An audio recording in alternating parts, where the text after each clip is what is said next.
ભગવાનને વિશે વૃત્તિ અખંડ રાખવી હોય તો હાલતા ચાલતા ખાતા પીતા ઉઠતા બેસતા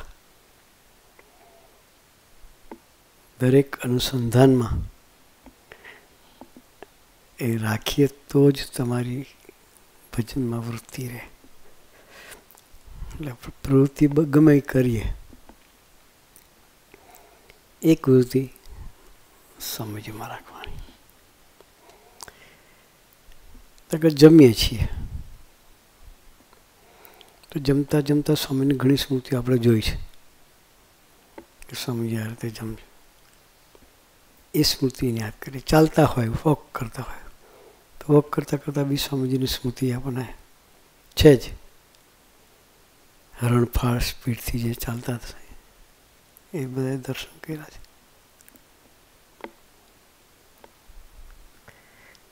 દરેક ક્રિયાને વિશે એનું અનુસંધાન રાખીએ, ધીરે ધીરે કરીએ તો એ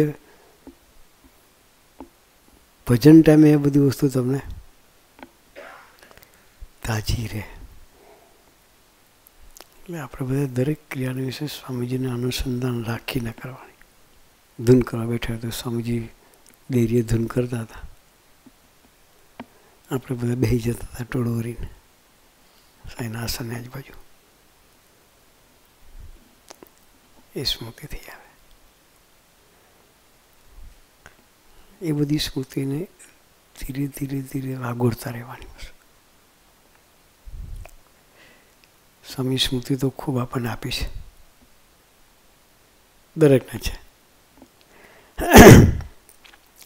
એને વાગોળી તો વિસ્મૃતિ ના થાય, તાજી રાખવી પડે.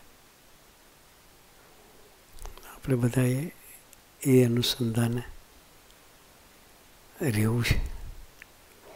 તો ભજન કરવા બેસે તો પણ 30 મિનિટ ભજન